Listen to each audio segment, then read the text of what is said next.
जय सिया राम। राजा चित्रकेतु। जीव का यह स्थूल शरीर द्रव्य पंचभूत आदि ज्ञान अहंकार तथा कर्म प्रारब्ध से बना है और शास्त्रों का कहना है कि यह देह जीव के लिए नाना प्रकार के क्लेश तथा संताप ही देने वाला है। सूरसेन देश में प्राचीन समय में चित्रकेतु नाम के एक राजा थे। बुद्धि विद्या बल तथा धन यश सौंदर्य स्वास्थ्य आदि सब था उनके पास। उनमें उदारता दया क्षमा प्रजा वात्सल्य आदि सद्गुण भी पूरे थे। उनके सेवक नम्र और अनुकूल थे।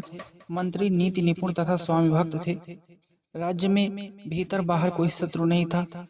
राजा के बहुत सी सुंदर रानियां थीं। इतना सब होने पर भी राजा चित्रकेतु सदा दुखी रहते थे।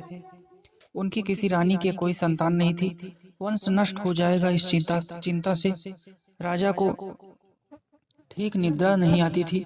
एक बार अंगिरा ऋषि सदाचारी भगवत भक्त राजा चित्रकेतु के यहाँ पधारे। महर्षि राजा पर कृपा करके उन्हें तत्व ज्ञान देने आए थे, किंतु उन्होंने देखा कि मोहवश राजा को पुत्र पाने की प्रबल इच्छा है। ऋषि ने सोच लिया, जब यह पुत्र वियोग से दुखी होगा तभी इसमें वैराग्य होगा और तभी कल्याण के सच्चे मार्ग पर चलने का अधिकारी होगा।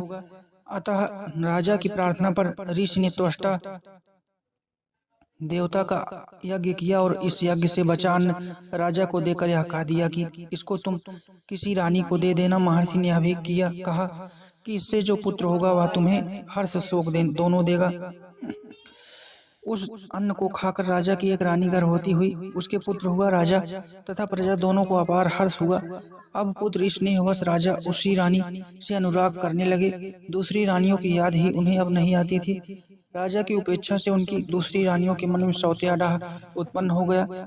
सबने मिलकर उन नवजात बालक को एक दिन विष दे दिया और बच्चा मर गया। बालक की मृत्यु से मारे शोक के राजा पागल से हो गए। राजा को ऐसी विपत्ति में देख उसी समय वहां देवर्षि नारद के साथ महर्षि अंगिरा आए।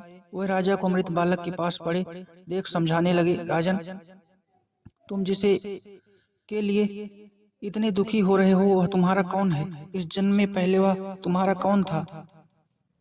अब आगे वह तुम्हारा कौन रहेगा? जैसे रेत के कण जल के प्रवाह से कभी एकत्र हो जाते हैं और फिर अलग अलग हो जाते हैं, वैसे ही काल के द्वारा विवश हुए प्राणी मिलते और अलग होते हैं। यह पिता पुत्र का संबंध कल्पित है। यह शरीर न जन्म के पूर्व थे न मृत्यु के पश्चात रहेंगे। अतः तुम इनके लिए शोक मत करो। राजा को इन वचनों से कुछ सांत्वना मिली। उसने पूछा, महात्मन, आप दोनों कौन हैं? मेरे जैसे विषयों में फंसे मूढ़ बुद्धि वाले लोगों को ज्ञान देने के लिए आप जैसे भगवत भक्त सिद्ध महापुरुष निस्वार्थ भाव से पृथ्वी में विचरा करते हैं। आप दोनों मुझ पर कृपा करके मुझे ज्ञान देकर इस शोक से बचाएं। महर्षि अंगिरा ने कहा, राजन, मैं तुम्हें पुत्र देने वाला अंगिरा हूँ और मेरे साथ ये ब्रह्मपुत्र देवर्षि नारद जी हैं। तुम ब्राह्मणों के और भगवान के भक्त हो, अतः तुम्हें क्लेश नहीं होना चाहिए। मैं पहले ही तुम्हें ज्ञान देने आया था, पर उस समय तुम्हारा चित्त पुत्र प्राप्ति में लगा था। अब तुमने पुत्र के वियोग का क्लेश देख लिया। इसी प्रकार स्त्री धन ऐश्वर्य आदि भी नश्वर हैं, उनका भी वियोग चाहे जब संभव है और ऐसा ही दुखदायी है। ये राज्य गृह भूमि सेवक मित्र परिवार आदि सब शोक मोह भय और पीड़ा ही देने वाले हैं। ये स्वप्न के दृश्यों के समान हैं। इनकी यथार्थ सत्ता नहीं है। अपनी भावना के अनुसार ही यह सुखदायी प्रतीत। द्रव्य ज्ञान और क्रिया से बिना इस शरीर का अभिमान ही जीव का क्लेश है। एकाग्र चित्त से विचार करो और एकमात्र भगवान को ही सत्य समझकर उन्हीं में चित्त लगाकर शांत हो जाओ। राजा को बोध देने के लिए देवर्षि नारद ने जीव का आवाहन करके बालक को जीवित कर उससे कहा, जीवात्मन, देखो, ये तुम्हारे पिता माता बंधु बांधव तुम्हारे लिए व्याकुल हो रहे हैं। तुम इनके पास क्यों नहीं रहते? जीवात्मा ने कहा, यह किस किस जन्म में मेरे माता पिता हुए थे। मैं तो अपने कर्मों का फल भोगने के लिए देवता मनुष्य पशु पक्षी आदि योनियों में अनंत काल से जन्म लेता आ रहा हूँ।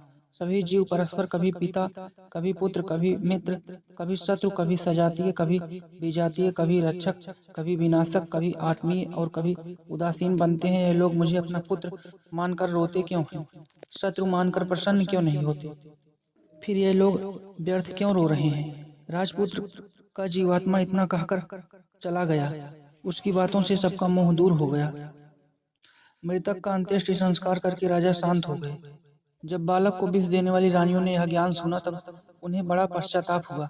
यमुना तट पर जाकर उन्होंने अपने पाप का प्रायश्चित राजा चित्रकेतु ऋषियों के उपदेश से शोक, मोह, भय और क्लेश देने वाले दुस्तेज गृह को, स्नेह को छोड़कर महर्षि अंगिरा और देवर्षि नारद जी के पास जाकर उनसे भगवत प्राप्ति का साधन पूछा तथा उनसे भगवत प्राप्ति का मार्ग प्राप्त करके भगवान की आराधना।